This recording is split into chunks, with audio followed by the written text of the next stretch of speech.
نحمدہ و نصلی علی رسولہ النبی الامی الکریم وعلی آلہ الطیبین الطاہرین المعصومین۔ ناظرین، جیسا کہ آپ کو معلوم ہے کہ ہم نبی صلی اللہ علیہ وسلم کے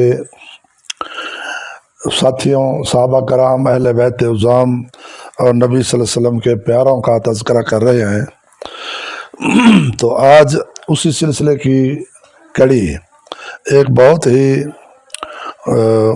نبی صلی اللہ علیہ وسلم کے پیارے صحابی، پیارے جانثار، پیارے پہرہ دار اور پیارے غلام حضرت بلال حبشی رضی اللہ تعالیٰ عنہ کا آج ہم تذکرہ کر رہے ہیں۔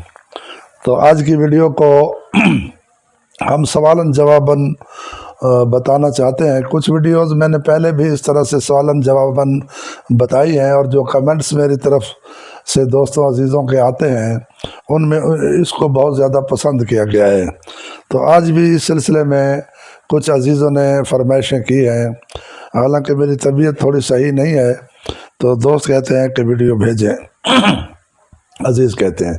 تو میری ویڈیو کے جو مقاصد ہیں وہ یہ ہے کہ ایک تو بزرگان کا تذکرہ، اور وہ ہم کیونکہ سید ہیں ہمارے منہ سے تذکرہ، اور سب کو ہی اچھا لگے گا انشاءاللہ۔ اور دوسرا اپنی نسل کو ایک ورثہ، علم کا ورثہ دے کے جانا بچوں کا۔ تو میں کیونکہ ٹیچر ہوں تو اس لیے میں سوالن جواباً کوشش کر رہا ہوں تاکہ چھوٹے بچے بھی اس کو آسانی سے سمجھ سکیں اور یہ تذکرہ آسان ہو سکے یاد رکھنے کے لیے۔ تو اس میں پہلا سوال یہ ہے کہ حضرت بلال حبشی کے ابتدائی حالات کیا تھے؟ حضرت بلال حبشی رضی اللہ تعالیٰ عنہ آپ حبشہ کے رہنے والے تھے۔ آپ کے والد صاحب کا نام ربا تھا۔ آپ کے والد صاحب کا نام ربا۔ آپ کی 2 بہنیں تھیں اور ایک بھائی تھا اور ایک امی تھی۔ آپ بچپن میں یتیم ہو گئے، اور پھر آپ کو پتہ ہے کہ یتیموں کا کیا حال ہوتا ہے، ان کا پالنا پوسنا، اور امیر علاقوں میں بھی یہ مشکل ہوتا ہے۔ یتیمی بہت مشکل چیز ہے، لیکن غریب علاقوں میں اور غربت میں اور غریب ملکوں میں تو یہ تھوڑا اور زیادہ مشکل ہو جاتا ہے۔ تو اس کے بعد کیا ہوا کہ مکہ مکرمہ کیسے آئے؟ تو مکہ مکرمہ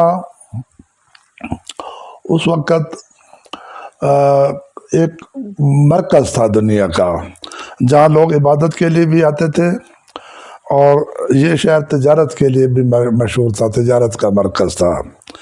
تو یہاں کے قریش سردار تھے، بتوں کی آمدنی بھی تھی، اور کافی امیر بھی ہو گئے تھے، اور غلام اور لونڈیاں وغیرہ خرید کرتے تھے، اور تجارت ان کی خرید و فروخت ہوتی تھی۔ تو چنانچہ آپ کو بھی کسی نے غلام بنا لیا، اور بکتے بکاتے آپ مکہ تشریف لے آئے، اور یہاں آ کے آپ کو فروخت کر دیا گیا۔ تو اب تیسرا سوال یہ ہے کہ آپ کو کہاں فروخت کیا گیا اور کس کے پاس فروخت کیا گیا، اور پھر اس سے اسلام کی طرف کیسے آئے؟ تو یہ ایک نام ہے عبداللہ ابن جدعان۔ تو یہ مشہور نام ہے، آپ بھی جانتے ہوں گے۔ یہ قبیلہ تمیم کا سردار تھا، اور یہ اس قبیلے کا سردار تھا کہ حضرت ابوبکر جس قبیلے سے ہیں۔ تو حضرت ابوبکر کے جو والد تھے ابو قحافہ، تو وہ اس کے غلام تھے، اس کے ملازم تھے، نوکر تھے، تو اس کے پاس نوکری کرتے تھے۔ یعنی حضرت ابوبکر کوئی صدیق زیادہ امیر نہیں تھے، امیر خاندان کے نہیں تھے، ایک غریب اور متوسط خاندان کے فرد تھے۔ تو آپ کے والد صاحب اس شخص کے پاس نوکری کرتے تھے۔ تو حضرت بلال حبشی رضی اللہ تعالیٰ عنہ بکتے بکاتے اسی شخص کے پاس آ گئے، اور اس نے آپ کو خرید کر لیا، اور خرید کیا تو اس کے گھر کے کام جیسا اس زمانے میں کام تھا، تو کوئی کھیتی باڑی تو مکہ میں نہیں ہوتی، وہاں بھیڑیں بکریاں پالنا اور اونٹ وغیرہ، تو ان کو چرانے کا ان کا کام تھا۔ تو پھر عبداللہ ابن جدعان کے 1-2 کام اور بھی تھے، تو میں تھوڑا سا احتیاط کرنا چاہتا ہوں کہ کھول کے نہیں بتانا چاہتا۔ یہ لونڈیاں خرید کرتے تھے، اور پھر ان کا کاروبار کرتا تھا، اور پھر ان سے غلط کام کرواتا تھا۔ اور جو حاجی آتے تھے تو حاجیوں کو دعوت دی جاتی تھی کہ نئی نئی لونڈیاں آئی ہوئی ہیں اور بڑی خوبصورت ہیں اور ادھر لے آ جاؤ.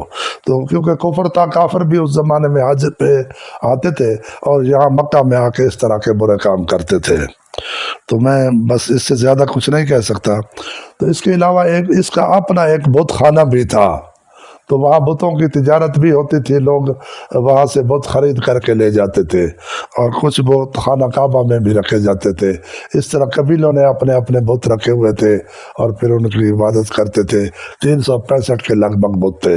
تو اس کی ایک ڈیوٹی حضرت بلال حبشی رضی اللہ تعالیٰ عنہ کی ایک اور ڈیوٹی یہ بھی تھی کہ یہ اس بت خانے کی حفاظت کرتے تھے اور وہاں ان بتوں کی صفائی ستھرائی اور جھاڑ پونچھ اور ان کے اوپر کپڑا مارنا تاکہ وہ صاف ستھرے رہیں. تو ایک کام یہ بھی تھا. تو ہوا یہ کہ صفائی کرتے کرتے ایک دن آپ نے کچھ کلمے کہہ دیے. تو تاریخ میں کافی الفاظ لکھے ہوئے ہیں، تو بس کلمے کچھ ایسے کہہ دیے کہ جو سننے والوں کے نزدیک، کچھ لوگ وہاں سن رہے تھے، سننے والوں کے نزدیک وہ حتق آمیز تھے اور وہ گویا کہ بتوں کی توہین ہو گئی تھی.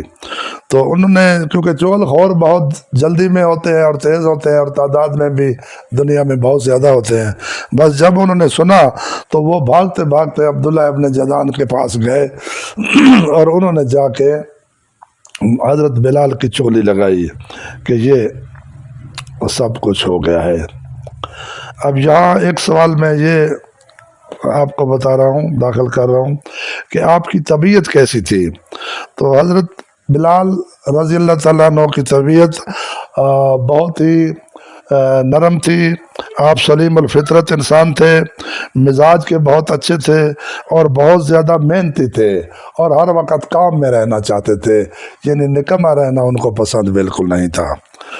تو جب عبداللہ ابن جدعان کے پاس یہ چغلی گئی تو انہوں نے ہر طرح سے سوچا. اس وقت یہ ہوتا تھا کہ غلاموں کا مارنے کا رواج ہوتا تھا اور بعض اوقات غلاموں کو قتل تک بھی کر دیا جاتا تھا یا مار مار کے ان کو مار دیا جاتا تھا. تو اس نے بہت سوچا کہ اب میں کیا کروں، لیکن یہ اس نتیجے پہ پہنچا کہ پورے مکہ کا سردار امیہ ابن ابی خلف تھا. تو اس نے سوچا کہ میں خود سزا دینے کی بجائے اس کو امیہ کے پاس لے جاؤں اور وہاں اس کو جا کے بتاؤں، پھر جو بھی وہ مشورہ دے. یا دوسرا یہ ہے کہ میں اس کو امیہ کے پاس جا کے فروخت کر دوں. تو یہ وہاں گیا اور امیہ کو جا کے بتایا، ساری کہانی بتائی اور کہانی بتانے کے بعد یہ بھی تذکرہ کیا کہ میں خود بھی اس کو مار سکتا تھا، سزا دے سکتا تھا، لیکن آپ کیونکہ سردار ہیں شہر کے اور اس طرح سے ہمارے بھی سردار ہیں، تمام قبیلوں کے سردار ہیں، تو بہتر یہ ہے کہ آپ اس کو سزا دیں. اور پھر ایسے بندے کو میں رکھ نہیں سکتا اور میں چاہتا ہوں کہ اس کو فروخت کر دوں. اگر آپ خرید کرنا چاہتے ہیں تو آپ خرید کر لیں. تو باتوں باتوں میں سودا طے ہو گیا. اس نے امیہ ابن ابی خلف کے پاس حضرت بلال رضی اللہ تعالیٰ عنہ کو بیچ دیا. اب امیہ بہت ترش انسان تھا، ترش روح انسان تھا اور ہر وقت غصے میں رہتا تھا. اس کو سرداری کا بڑا گھمنڈ تھا اور اخلاق نام کی کوئی چیز اس کے پاس نہیں تھی. تو وہ اس سے بہت زیادہ اپنے غلاموں سے کام لیتا تھا اور حضرت بلال سے بھی اس کو بھیڑیں بھی چرواتا تھا، اونٹ بھی چرواتا تھا اور جب رات کو واپس آتے تھے تو ان کو چکی پسواتا تھا. گویا 24 گھنٹے کام لیتا تھا اور سونے کے لیے اس کو وقت نہیں دیتا تھا اور تمام غلاموں کے ساتھ وہ اس طرح سے ظلم کرتا تھا اور ظلم کے لیے وہ پورے شہر میں مشہور تھا اور غلام ڈرتے تھے اور اس کے سامنے نام نہیں لے سکتے تھے. پانچواں سوال یہ ہے کہ آپ کا اسلام ظاہر کیسے ہوا؟ آپ کا اسلام ایسے ظاہر ہوا کہ جیسا کہ میں نے عرض کیا ہے کہ یہ امیہ ابن ابی خلف اپنے غلاموں پہ ظلم کرتا تھا اور ان کی طاقت سے زیادہ ان سے کام لیتا تھا. تو ان کے غلاموں میں ایک غلام حضرت عمار یاسر بھی تھے، بلکہ ان کے باپ حضرت یاسر رضی اللہ تعالیٰ عنہ یہ بھی غلام تھے جو اسلام کے پہلے شہید ہیں. تو حضرت عمار کا اسلام پہلے ظاہر ہو چکا تھا، تو اس کے کانوں تک بات پہنچ گئی تھی. تو اس نے لوگوں کی ڈیوٹی لگائی تھی کہ عمار کو مارو. تو کوڑے دے دیے گئے تھے، ڈنڈے دے دیے گئے تھے، پتھر دے دیے گئے تھے، چکیاں رکھی جاتی تھی، طرح طرح کی سزائیں دی جاتی تھی، رسیوں سے باندھا جاتا تھا، تو رسیوں سے پکڑ کے گھسیٹا جاتا تھا، گلے میں رسی ڈالی جاتی تھی، اوپر پتھر ڈال دیے جاتے تھے، اور بعد میں حضرت بلال کے ساتھ بھی اسی طرح ہوتا رہا۔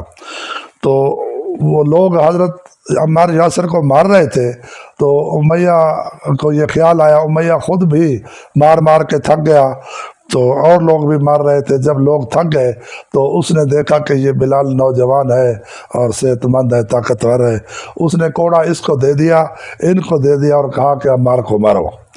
جب عمار کو مارنے کا کہا تو بت خانے میں یہ مسلمان ہو چکے تھے، تو ان کے دل میں اسلام کی چنگاری اٹھ گئی تھی، جاگ گئی تھی، اور دل سے یہ مسلمان تھے، لیکن ابھی انہوں نے اپنے اسلام کا اظہار نہیں کیا تھا۔ تو حضرت عمار اس کے اسلام کو جانتے تھے، لیکن اور کوئی نہیں جانتا تھا۔ تو جب یہ کوڑا پکڑ کے رک گئے تو حضرت عمار جان گئے کہ یہ مجھے نہیں مارے گا۔ حضرت عمار رضی اللہ تعالیٰ عنہ نے اس سے کہا کہ آپ مجھے مارو، مجھے اتنے لوگ مار رہے ہیں، اگر آپ بھی ماریں گے تو کوئی فرق نہیں پڑے گا، یہ ظالم لوگ ہیں، اگر آپ مجھے نہیں ماریں گے تو یہ آپ کو ماریں گے۔ بہرحال اس نے بار بار کہا، لیکن حضرت بلال ان کی طبیعت یہ گوارا نہیں کرتی تھی کہ وہ کسی کلمہ گو کو مارے۔ تو آج دیکھو ہم کلمہ گو کو ہی قتل کرتے ہیں اور کہتے ہیں کہ اسی کو قتل کرنا ثواب ہے، تو پھر اپنی طرف سے کوئی نہ کوئی فتویٰ بنا لیتے ہیں کہ یہ یوں ہے اور یہ یوں ہے اور یہ مسلمان نہیں ہے اور یہ صحیح کلمہ گو نہیں ہے۔ بھائی نبی کا جس نے کلمہ پڑھ لیا ہے تو اس کے کلمے میں نبی کا نام تو آ گیا ہے۔ اب آپ بلال کو دیکھیں اور عمار کو دیکھیں، پھر ہم سب یہ کہتے ہیں کہ ہم صحابہ کے بھی غلام ہیں اور اہل بیت کے بھی غلام ہیں، اور ہمارا طریقہ یہ ہے کہ صحابہ کرام تو کلمہ گو کو نہیں مار رہے تھے، لیکن ہم کیا کرتے ہیں کہ کہتے ہیں اسی کو مارو گے تو جنت میں جاؤ گے۔ پتہ نہیں اپنے بچوں کو کیا کیا سکھا رہے ہیں، صرف چند بیرونی ٹکوں کی عوض، کہیں سے ریال آ جاتے ہیں، کہیں سے دینار آ جاتے ہیں، کہیں سے ڈالر آ جاتے ہیں، تو ہم کیا کر رہے ہیں۔ اور یہ جو لوگ ہمارے بڑے بنے ہوئے ہیں یہ وہ ہیں جنہوں نے اپنے دروس مکمل پاس کیے ہوئے نہیں ہیں، یہ تعلیم انہوں نے راستے میں چھوڑی ہوئی ہے۔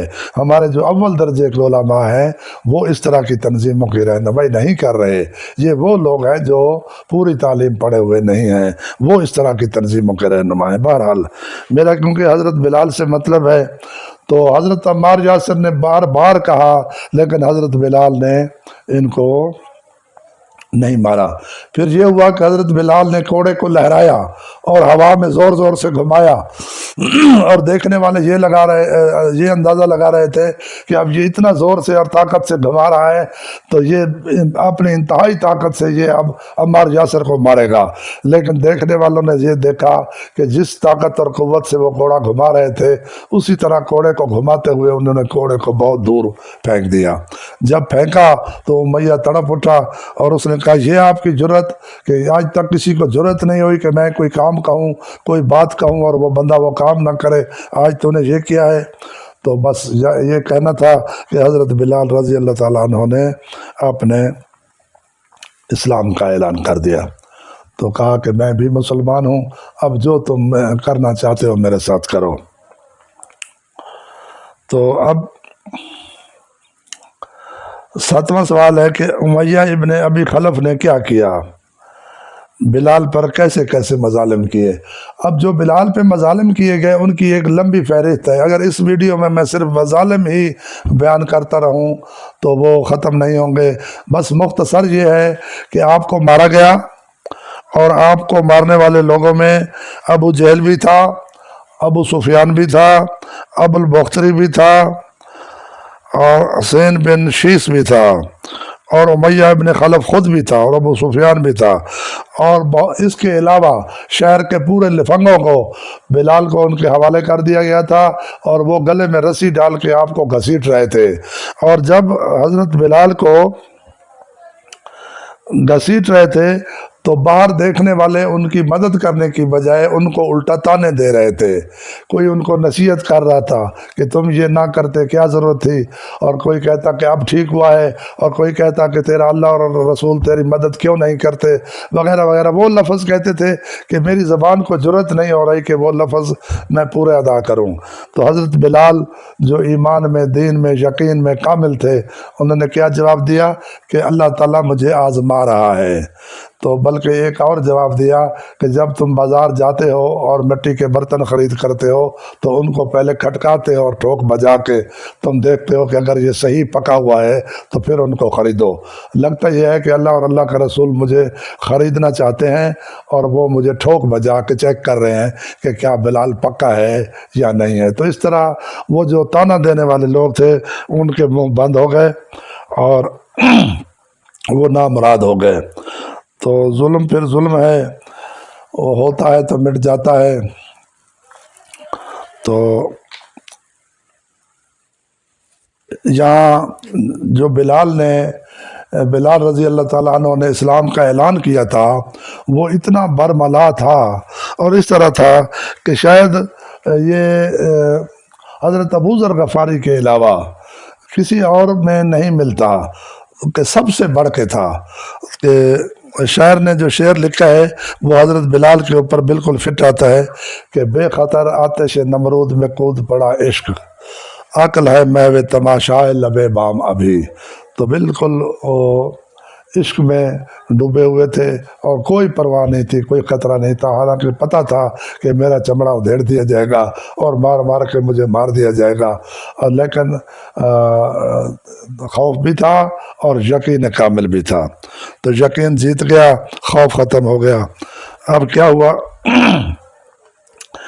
کہ 8واں سوال یہ ہے کہ حضور نے کیا دیکھا اور آپ کو آزادی کیسے ملی؟ اب آپ کی آزادی کی 4-5 کہانیاں ہیں،